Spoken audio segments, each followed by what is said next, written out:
Conference আসলে একটু দুরূহ, সেজন্যই আজকে যেহেতু আমার সদর উপজেলা নির্বাহী অফিসারের কার্যালয় সহ বেশ কয়েকটি অফিস আমার পরিদর্শন, সেই সুযোগটা আমি আপনাদের নিলাম। তাতে যেটা হয়েছে, আমি বুঝেছি যে আপনাদের একটু কষ্ট হয়েছে, বিশেষ করে ইউনিয়ন পরিষদের যে প্রশাসনিক কর্মকর্তা, ঠিক গতকালকে ছিল আপনাদের ঢাকায় ট্রেনিং জন্ম মৃত্যু নিবন্ধন নিয়ে, তাই তো আপনাদের জন্য একটু কষ্টকর হয়েছে, কিন্তু আমার জন্য ভালো হলো। আসলে মানে আমাদের ইউনিয়ন এবং গ্রাম পর্যায়ে কিন্তু আপনারাই আমাদের হ্যান্ডস।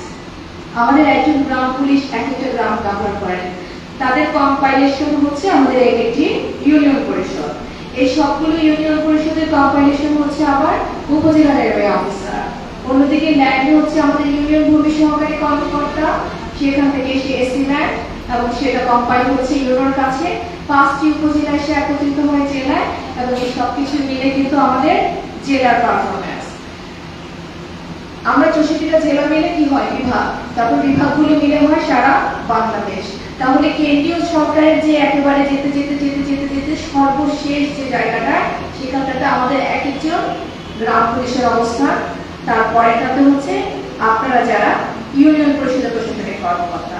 সুতরাং আপনাদের গুরুত্ব কিন্তু কোনোভাবেই কম না। আপনাদের প্রত্যেকটি অংশ থেকে ভালো পারফরমেন্স যদি না হয়, তাহলে কিন্তু আমাদের রাষ্ট্রযন্ত্র, আমাদের প্রশাসন কিন্তু ভালো করতে পারবে না। আমি আপনাদের সাথে অনেকগুলো বিষয় নিয়ে কথা বলবো, তার মধ্যে অন্যতম যেটা আপনাদের বক্তব্যে সবার বক্তব্যে আসে, সেটা হচ্ছে জন্ম মৃত্যু নিবন্ধন নিয়ে। যেহেতু মাঠে সরাসরি আপনারা নিজেরা কাজ করেন, আপনারা কিন্তু আমার সামনে যে কজন কথা বলেছেন, কাজ করতে গিয়ে কি কি সমস্যা আপনারা ফেস করেছেন সেই বিষয়গুলো কিন্তু এই সমস্যাগুলি নিয়ে কিন্তু গত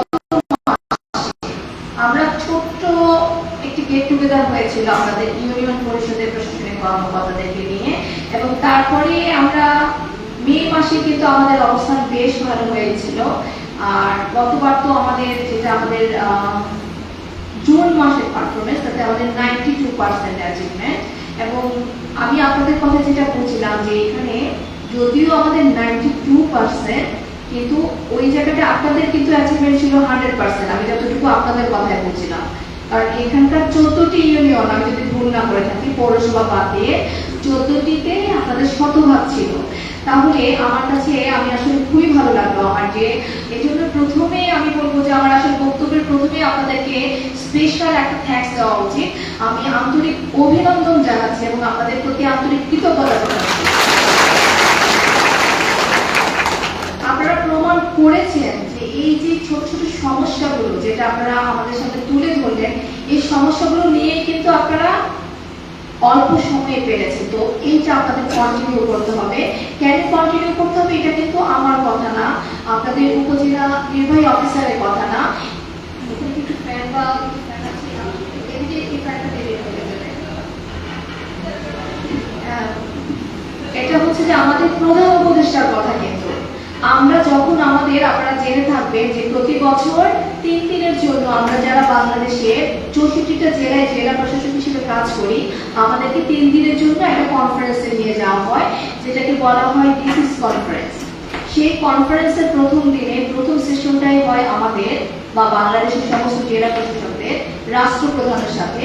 যখন প্রধানমন্ত্রী থাকে তখন তার সাথে, আর এই মোমেন্টে এই বছর আমরা করেছি প্রধান উপদেষ্টার সাথে। এবং তিনি আমাদের উদ্বোধনী দিনে যে স্পিচ দিয়েছে, তার এই স্পিচের মধ্যে কিন্তু অন্যতম একটা গুরুত্ব অংশ ছিল যে আমরা যেন শতভাগ জন্ম এবং মৃত্যু নিবন্ধনের লক্ষ্যে কাজ করে থাকি। তাহলে এই যে আমরা আপনাদের সাথে এই বিষয়টা নিয়ে কথা বলি, তার সোর্স কি?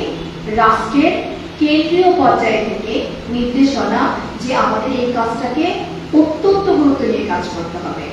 এবং এই কাজটা কিন্তু এমন না একটা মাসে আপনি অনেক কাজ করলেন, পরের মাসে আপনার টার্গেট হলো, আপনি ফুলফিল করলেন না। তো সেক্ষেত্রে আমি বলবো যে আপনারা একটু এখানে একটু ট্যাক্টফুল হতে হবে। আপনি তো জানেন আপনার টার্গেট কয়টা, আপনার ইউনিয়ন পরিষদে কয়টা টার্গেট আপনি জানেন।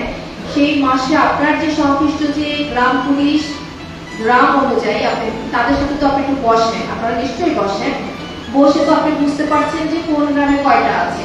যদি না সেই 45 দিনের বারে আছে না, 45 দিন হলে তো তার টাকা দিতে হয়, তাই না? সেটা থেকে রেখে একটু ট্যাক্টফুলি চিন্তা করে হাতে কিছু জমা রাখা, এক্সট্রা আপনার টার্গেটে বেশি থাকলে পরের মাসে সেটা করে গিয়ে প্রভাবটা অর্জনের জন্য আপনাকে একটু কৌশলী হতে হবে। কৌশলী হতে হবে কেন? যেহেতু আপনার পারফরমেন্সটা কিন্তু প্রতি মাসে। আর আমার কাছে মনে হয় আমি আপনাদের কি কৌশল শেখাবো, আপনাদের মধ্যে কিন্তু সবারই যেহেতু শতভাগ অ্যাচিভমেন্ট, এবং এই যে বোলঘর এবং বসন্তপুর আপনি দুটা ইউনিয়ন দেখছেন, আপনারা সবাই ভালো করেছেন।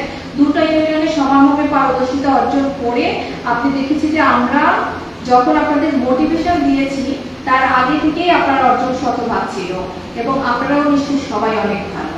তার মানে কি টেকনিকগুলো কিন্তু আপনারাও অনেক ভালো জানেন। আমার অনুরোধ থাকবে, এই যে আজকে আপনারা আমাদের কাছে যেগুলো বিষয়গুলো তুললেন, কাজ করতে গিয়ে যে প্রবলেমগুলো আপনারা ফেস করছেন, আপনারা আমাদের ইউনিয়ন পরিষদের প্রশাসনিক কর্মকর্তা, আপনারা একটু ব্রেইনস্টর্মিং করবেন যে কয়েকটি পয়েন্টস তো এখানে আসবো, এর বাইরে আরো কিছু বাদ রয়ে গেল কিনা।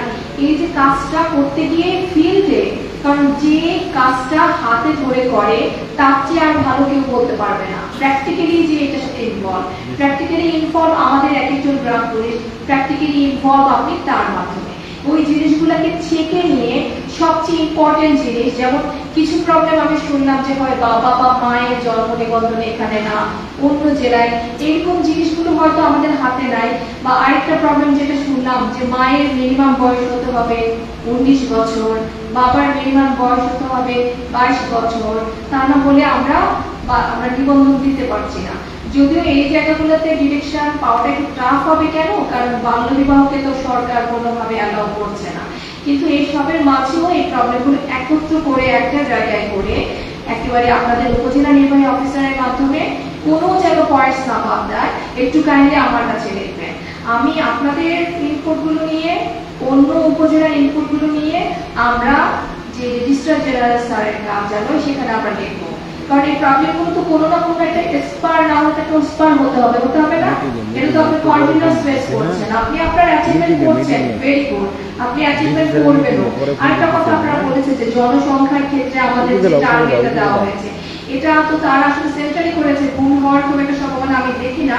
তারপরেও পয়েন্টসটা আমি পুনর্বিবেচনা করে দেখি, আদৌ যদি আসলেই ব্যাপারটা হয়ে থাকে, আমার তো আত্মপক্ষ সমর্থনের জন্য বা আমার তো কোয়ারি চাওয়ার অধিকার আমার আছে। আমরা কাজ করব, কাজ অর্জনও করবো, একই সাথে যে প্রবলেমগুলো হবে সেগুলো ঊর্ধ্বতন কর্তৃপক্ষের কাজ পর্যন্ত তুলে নেবো, আমরা পার্সু করব।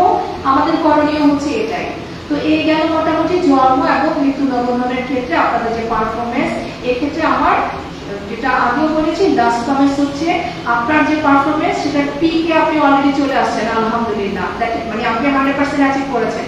এখন কিন্তু ডেস্টিনেশন আপনার 100%। সাথে ভিতরে কি মেকানিজম করবেন, সুন্দর করে কিভাবে ট্যাক্টফুল হবে, সেটা মেকানিজম নিজেরা বসে ঠিক করবেন। এখানে কিন্তু কেউ আপনারা কারো কম্পিটিটর না, বরং আমরা সবাই মিলে একটা টিম। যে টিমের একজন যদি অ্যাচিভ রাখে, তার কারণে আমাদের সার্বিক রিফ্লেকশন হবে এবং জেলার পারফরমেন্স একটু খারাপ হবে। আমি প্রতি মাসে এটা আসার সাথে সাথে যখন আমি মোবাইলে আসছি আমাদের হোয়াটসঅ্যাপে, তাৎক্ষণিকভাবে আমি ওপেন করে গিয়ে দেখি যে আমাদের পারফরমেন্সটা কি। এটা এক ধরনের আনন্দ দেয়, কারণ আমি এখানকার জেলা প্রশাসক, আমাদের সময় এই জেলা র্যাঙ্কিং এ ভালো জায়গায় থাকবে, এটা প্রশান্তি। আপনারা তো কষ্ট করছেন, সবাই তো চাই যে আমাদের এই কষ্টের কাজের একটা স্বীকৃতি, তাই না? স্বীকৃতি নিশ্চয়ই আপনারা চান। আর আপনাদের অবস্থানের কথা আমি বলেছি, আপনাদের যে গুরুত্বটা সেটা আমি বলেছি। আপনারা কোনোভাবেই কিন্তু ভাববেন না যে আপনি কোনো অংশে একটু কম গুরুত্বপূর্ণ। হয়তো সরকার তার সীমিত সামর্থ্যের কারণে যতটুকু সুযোগ সুবিধা আপনাকে দেওয়া দরকার ঠিক পুরোটা হয়তো দিতে পারে না, কিন্তু সরকারের কিন্তু কাছে আপনার গুরুত্ব অনেক বেশি। এবং আপনারা খেয়াল করেছেন যে রিসেন্ট সময়ে কিন্তু আপনাদের অবসরে বা কয়েকটা জায়গায় কিন্তু টাকার পরিমাণ বেড়েছে না? আমাদের সরকার কিন্তু এই মুহূর্তে একটু নাজুকের মধ্যে আছে। আমরা কিন্তু একটা আনস্টেবল অবস্থা ছিল গত বছর, সেখান থেকে অনেক ডেভেলপমেন্ট অ্যাক্টিভিটিসও কিন্তু আমাদের এই সময়টা খুবই ক্লোজ করা হয়েছে, অনুৎসাহিত করা হচ্ছে। একেবারে বেসিক জিনিসগুলো না হলে পড়ছে না। ঠিক এরকম সময়ও কিন্তু আপনাদের এই ছোট ছোট যে রেটটা, আপনাদের হারটা কিন্তু সরকার বাড়িয়েছে। মানে কি? সরকার আপনাদের গুরুত্বটা সবসময় অনুভব করে। আর এই যে গ্রাম পুলিশ, এই যে পদটা যেটা আমরা বলি, এটা কিন্তু এখন থেকে না, সেই ব্রিটিশ আমল থেকে এই পদটা তৈরি। কালের বিবর্তনে হয়তো এটা বিভিন্ন রকম নাম ধারণ করে আজকে আপনারা এই জায়গায় আসছেন, কিন্তু আমাদের দেশের ইতিহাসের সাথে অনেক আগে থেকেই আপনাদের এই পদটা এবং অনেক আগে একটি পদ এটি। তো সেজন্য আপনাদের কাছে আমাদের চাওয়া অনেক বেশি। আমি জেলা প্রশাসক হিসেবে আপনাদের কাছে বলবো, যেহেতু আপনাদের আইন শৃঙ্খলার সাথে ইনভলভমেন্ট আছে আপনার গ্রামে, আপনারা ফিজিক্যাল ফিটনেসের দিকে একটু গুরুত্ব করবেন। আমাদের আইন শৃঙ্খলা বা এই জাতীয় কাজ যারা করে, সেটা পুলিশ বাহিনী বলি বা অন্য যারাই বলি, তারা কিন্তু নিজেকে ফিজিক্যালি ফিট রাখে। তো আপনাদের কাছে অনুরোধ থাকবে, আপনি এই ড্রেসটা পরে আপনি যখন কাজ করতে হবে, আপনাকে অ্যাক্টিভ থাকতে হবে, আপনাকে শারীরিকভাবে সুস্থ থাকতে হবে। এই জন্য আপনাদের নিজেদের, আমি গ্রাম পুলিশ সহ আমাদের সবার জন্যই বলছি, ফিজিক্যাল ফিটনেসটা থেকে দয়া করে আপনারা গুরুত্ব দেবেন। যতদিন আপনি কাজে আছেন, আপনি চাকরিতে আছেন, আপনি যেন রোগমুক্ত এবং প্রাণবন্তভাবে কাজ করতে পারেন, তার জন্য প্রতিদিন আপনি একটু সচেতন থাকবেন। আপনাদের লাস্ট পয়েন্ট যেটা, হয়তো আপনাদের সম্মানী বা ভাতার পরিমাণটা কম, কিন্তু আপনি আপনার গ্রামে থেকেই কাজটা করছেন, আপনার পরিবারের সাথে থেকেই কাজ করছেন, আপনার ইউনিয়ন পরিষদে আপনার অবস্থান, এবং আপনার জমি জমা, আপনার আত্মীয় স্বজন, আপনার গবাদি পশু সবাইকে নিয়ে আপনার বসবাস। আমি সবসময় সবাইকে বলি যে আমাদের যেহেতু থাকবে, আল্লাহ আমাদের সবাইকে হয়তো একরকম দেবে না। কারো হয়তো বাবার দেওয়া অনেক বেশি প্রপার্টি থাকবে, কারো একটু কম থাকবে, কারো শিক্ষা দীক্ষা একটু আগানো থাকবে, কেউ হয়তো ব্রিলিয়ান্ট একটু কম থাকবে। কিন্তু তাই বলে কিন্তু এটা একটা বিউটি, সৃষ্টির সৌন্দর্যই হচ্ছে এটা। এর মধ্যে আল্লাহর পরীক্ষা এবং এর অনুযায়ী আল্লাহ এগিয়ে নিয়ে যায়। হয়তো অনেক সম্পত্তি নিয়ে জন্মেছে, কেউ দেখা গেল বাবা মার সম্পত্তি সে ধরে রাখতে পারেনি। আবার কেউ হয়তো অনেক অল্প নিয়ে জন্মেছে, নিজের বুদ্ধি, নিজের কর্মের কারণে নিজের জীবনে সে অনেক কিছু অর্জন করে যায়। এই সব কিছুই কেন হয়? কারণ স্টার্টিং 100 থেকে হয়ে 0-তে নামে, আর কারণ স্টার্টিং 0 থেকে 100-এ যায়। এটা হচ্ছে আমাদের কর্ম বলে। সেই কর্মটা কি? আমাদের প্রতিদিনের জীবনযাপন, আমাদের আচার আচরণ, আমাদের কর্মে আমরা হচ্ছে প্রতিনিয়ত শুদ্ধতা অর্জন করব। আমরা নিজেদেরকে শারীরিকভাবে ফিট রাখার জন্য চেষ্টা করব।